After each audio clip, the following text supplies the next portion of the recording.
सियावर रामचंद्र भगवान की, सियावर रामचंद्र भगवान की, पवन सुत हनुमान की, पवन सुत हनुमान की, वृंदावन बिहारी लाल की, वृंदावन बिहारी लाल की, भारत माता की, भारत माता की, वंदे वंदे वंदे।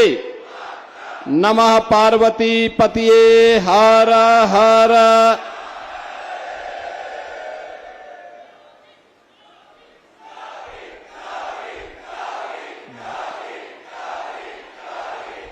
बुलंदशहर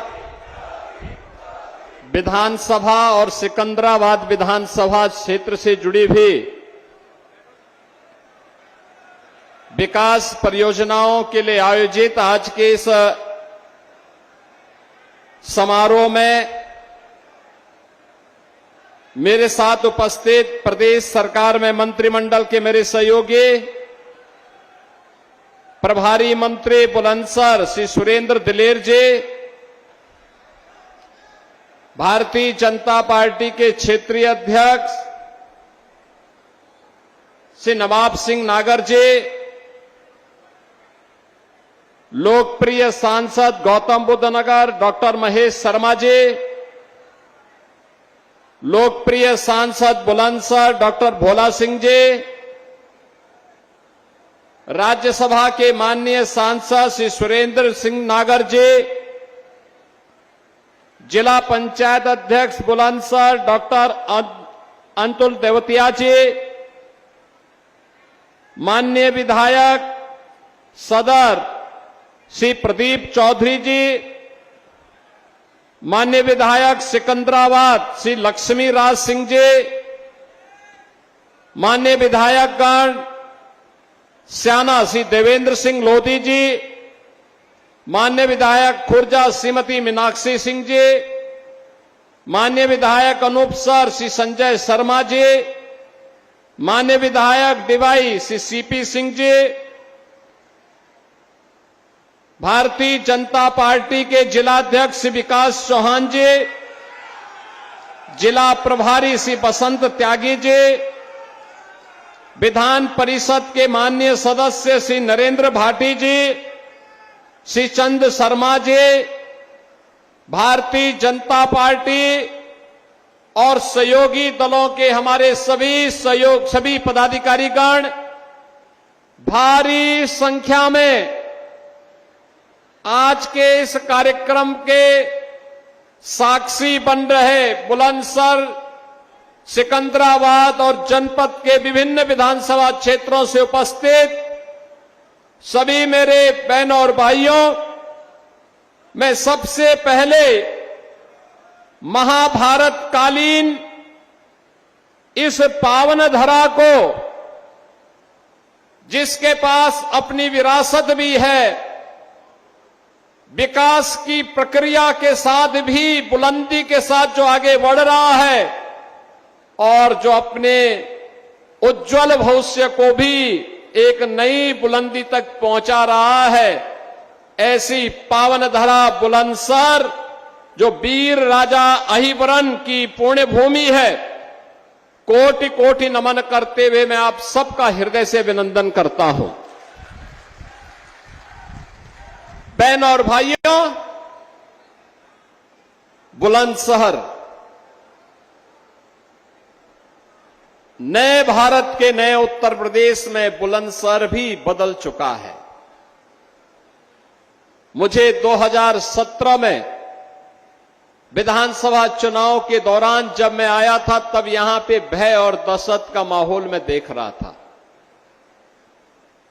मैंने तब बुलंदशहर के अंदर जो उस समय चुनावी सभा की थी, तो मैं भौचक था कि लोगों में उस समय भय था। और आज हमारा बुलंदशहर निर्भय होकर के विकास की प्रक्रिया के साथ मजबूती के साथ जुड़ा हुआ है। अब क्या नहीं है बुलंदशहर में? कितनी शानदार, यानी देश की सबसे बड़ी एक्सप्रेसवे गंगा एक्सप्रेसवे बुलंदशहर को लेकर के आगे बढ़ रही है। और बुलंदशहर से जब आप आगे बढ़ेंगे तो मां गंगा का सानिध्य पाते पाते अब प्रयागराज तक 5 घंटे में पहुंच जाएंगे। मेरे सामने मंच पर उपस्थित हमारे सभी माननीय जनप्रतिनिधियों ने प्रस्ताव रखा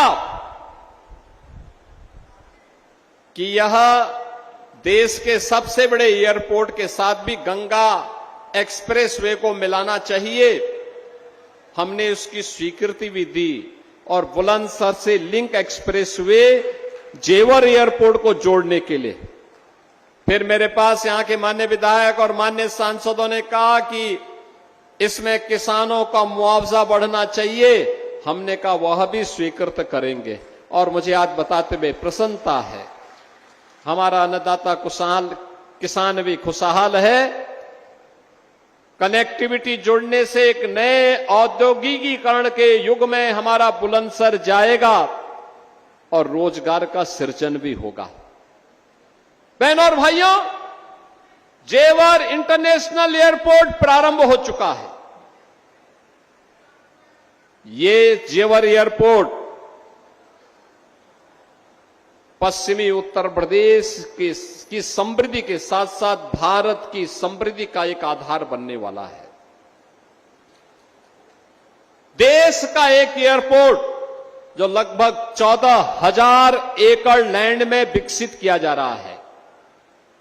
एक साथ एयरक्राफ्ट रिपेयर एंड मेंटेनेंस का भी केंद्र बन रहा है, कार्गो का भी और डोमेस्टिक और इंटरनेशनल पैसेंजर के लिए भी बेहतरीन एयर कनेक्टिविटी का माध्यम बनने जा रहा है। और बुलंदशहर से उसकी दूरी ऐसे ही है, लिंक एक्सप्रेसवे बनने के बाद वो दूरी ऐसे ही होगी जैसे कहते हैं वॉकिंग डिस्टेंस। अभी पिछले दिनों मैं भौचक था जब यहां पे प्रदीप चौधरी जी कह रहे थे कि हमें बाईपास चाहिए, रिंग रोड चाहिए। उस बैठक में भोला सिंह जी भी थे, डॉक्टर महेश शर्मा जी भी थे, सुरेंद्र नागर जी भी थे, यहां के हमारे सभी विधायकगण थे। और मैंने उस समय का प्रस्ताव तत्काल हम इसको आगे बढ़ाएंगे और मुझे आज बताते हुए प्रसन्नता है कि वह भी स्वीकृत हो गया है। कोई सोचता था, बहनों और भाइयों को सोचता था बुलंदशहर में मेडिकल कॉलेज होगा? आज तो यहां पे श्रद्धेय कल्याण सिंह जी के नाम पर बाबू कल्याण सिंह मेडिकल कॉलेज भी आपका अपना है। अब खुर्जा की क्रॉकरी ही नहीं और केवल यहां अन्नदाता किसानों के द्वारा उत्पादित गन्ना की मिठास ही नहीं, देखो गन्ना की मिठास चाय की चुस्की को एक नया ऊंचाई प्रदान करता है, लेकिन यहां की क्रॉकरी भी तो देश और दुनिया के अंदर इसको एक नई पहचान दिलाता है, एक नई पहचान दिला देता है। कनेक्टिविटी की दृष्टि से बुलंदशहर इतना बेहतरीन हो रहा है। एयरपोर्ट भले ही डॉक्टर महेश शर्मा जी के द्वारा जेवर में बनवाया गया हो, लेकिन उसका सर्वाधिक लाभ बुलंदशहर को मिलने वाला है। सबसे ज्यादा लाभार्थी उसका बुलंदशहर आने वाले समय में बनने जा रहा है। और इस दृष्टि से बुलंदशहर वासियों को मैं आज इन सभी कार्यों की बधाई देता हूं। वहां इंटरनेशनल एयरपोर्ट ही नहीं बन रहा है, वहां पे इंटरनेशनल फिल्म सिटी भी बन रही है, अपैरल पार्क भी बन रहा है, मेडिकल डिवाइस पार्क भी बन रहा है, टॉय पार्क भी बन रहा है और वहां पर एक आईटी एंड इलेक्ट्रॉनिक्स की सिटी भी बन रही है, फिनटेक सिटी भी बन रही है। आप सोचो ना, आज उत्तर प्रदेश मोबाइल मैन्युफैक्चरिंग में देश के अंदर नंबर 1 पर है। देश के अंदर जितने मोबाइल फोन बनते हैं 55% यूपी के अंदर बन रहे हैं। यूपी के अंदर इलेक्ट्रॉनिक कंपोनेंट देश के अंदर जितने बन रहे हैं उनमें 60% यूपी के अंदर बन रहे हैं। आज यूपी चीनी मिलों के संचालन में देश के अंदर नंबर 1 पर है, गन्ना उत्पादन में नंबर 1 पर है और इथेनॉल उत्पादन में नंबर 1 पर है। याद करिए, ये जो नंबर 1 है 2017 के पहले यही यूपी सबसे पीछे होता था। ये बॉटम 3 से हम टॉप 3 में पहुंचे हैं और ये सभी मामलों में नंबर 1, कनेक्टिविटी में नंबर 1। एक्सप्रेसवे यानी यूपी के बारे में क्या मान्यता थी? 2017 के पहले मान्यता थी किसी भी राज्य से और किसी देश से अगर यूपी की सीमा जुड़ती है तो सीमा की पहचान क्या होगी? मान्यता थी जहां सड़कों पे गड्ढे लगने प्रारंभ हो जाएं और सायकाल होते ही जहां से अंधेरा प्रारंभ हो जाए, मान के चलो यूपी की सीमा आ गई। बहनों और भाइयों, अब ऐसा नहीं है। अब किसी भी राज्य से और किसी भी देश से अच्छी सड़कें यूपी के पास है। यूपी के पास गंगा एक्सप्रेसवे से जब हमारे जनप्रतिनिधि लखनऊ पहुंच रहे हैं, उद्यमी लखनऊ पहुंच रहे हैं, जनता जनार्दन लखनऊ पहुंच रही है, मैं पूछता हूं कैसा चल लगा? वे कहते हैं कि ग्लोबल स्टैंडर्ड का एक्सप्रेसवे है, शानदार। एक साथ मेरठ से बैठ रहे हैं, लखनऊ मात्र 4 घंटे में पहुंच जा रहे हैं। ये स्पीड, ये केवल स्पीड नहीं है, आपके समय को कम करने का माध्यम ही नहीं है। ये स्पीड विकास की स्पीड है, ये स्पीड समृद्धि की स्पीड है। जितना अच्छा इंफ्रास्ट्रक्चर होगा उतनी तेज अर्थव्यवस्था बढ़ेगी और जितनी तेज अर्थव्यवस्था बढ़ेगी उतना तीव्रता के साथ रोजगार का सृजन होगा और जितनी तीव्रता के साथ रोजगार का सृजन होगा उतनी ही समृद्धि की नई ऊंचाई पर हमारा जनपद, हमारा प्रदेश और अंततः हमारा देश पहुंचेगा। बहनों और भाइयों, उसी विरासत और विकास के अद्भुत समन्वय को आगे बढ़ाने के लिए हम सब लगे हुए हैं, पूरा मंच लगा हुआ है और मैं तो आभारी हूं बुलंदशहर वासियों का। लोकसभा की दोनों सीटें आपने हमें जिता करके भेजी, सभी विधायक आपने चुनाव जिता करके भेजे, तो स्वाभाविक रूप से बुलंदशहर की आवाज आए ना आए, विकास तो हमें करना ही करना है, क्योंकि आपका कर्ज जो सो है हम लोगों का, उस कर्ज को ब्याज सहित चुकता करने के लिए हम लोग निरंतर प्रयास करते हैं। जब श्री लक्ष्मी राज सिंह के साथ और श्रीमती मीनाक्षी सिंह जी के साथ, श्री प्रदीप चौधरी जी के साथ, श्री सीपी सिंह जी के साथ और हमारे जब संजय शर्मा के साथ यहां के किसान मेरे पास आए, उन्होंने कहा साहब हमारी जमीन ली जा रही है, तो मैंने कहा दे दीजिए। उन्होंने कहा आप बोल रहे हैं? मैंने कहा, उन्होंने कहा हम दे रहे हैं। मैंने कहा आपको जितना आपको कंपनसेशन चाहिएगा उतना अपने आप आपको मिल जाएगा, आप चिंता मत करिए। और मुझे प्रसन्नता है, यहां के अन्नदाता किसानों ने विश्वास किया, आज उनका मुआवजा बढ़ गया है और बढ़ा हुआ मुआवजा उन सबको उपलब्ध कराया जा रहा है।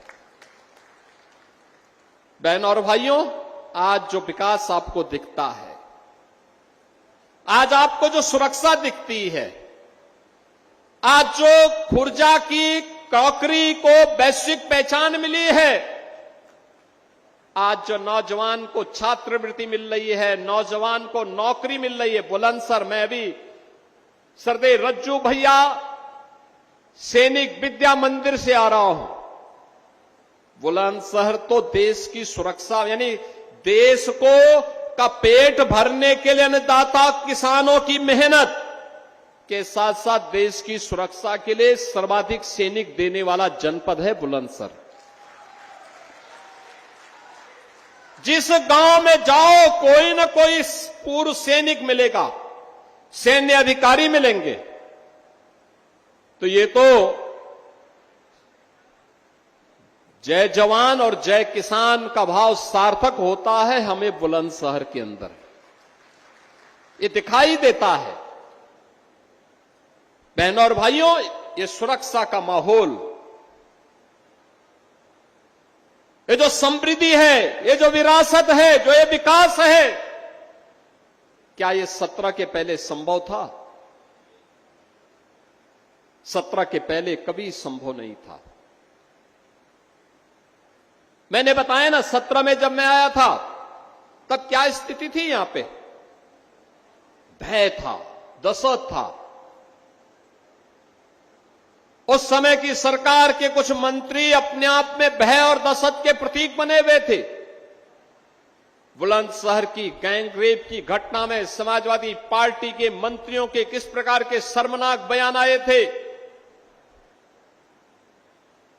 और बहनों और भाइयों, आज आप देखते होंगे 2017 के पहले कौन जिला बचा था जहां दंगे न हुए हो, जहां कर्फ्यू न लगा हो?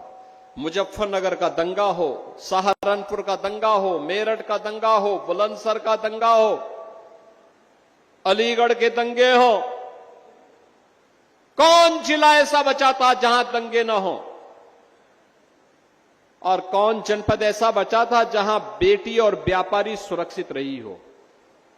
पश्चिमी उत्तर प्रदेश में तो बहुत सारे परिवारों ने बेटियों को पढ़ने के लिए दूर के रिश्ते में भेज दिया था या स्कूल जाना ही बंद कर दिया था। व्यापारी व्यापार करने से पहले, घर से निकलने के पहले यह सोच करके निकलता था, हे प्रभु, शाम को मैं अपने परिवार का मुंह फिर से देख सकूं, मुझे इतनी ताकत देना। और उसकी मजबूरी थी, सूर्य अस्त होने के पहले पहले अपना प्रतिष्ठान बंद करके वापस घर आता था।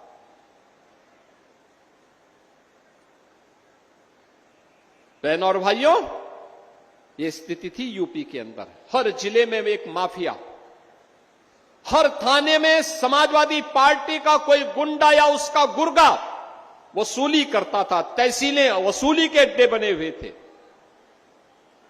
कोई सुनवाई नहीं थी, गरीब की सुनवाई नहीं थी, महिलाओं को सुरक्षा नहीं थी, व्यापारी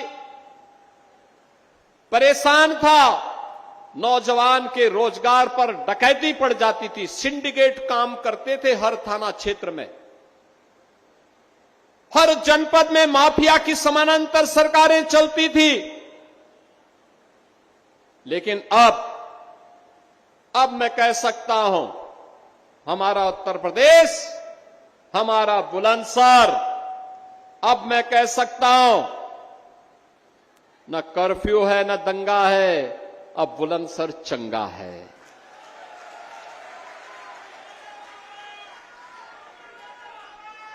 हम लोगों ने कहा था माफिया को मिट्टी में मिलाएंगे और मिला करके दिखा दिया।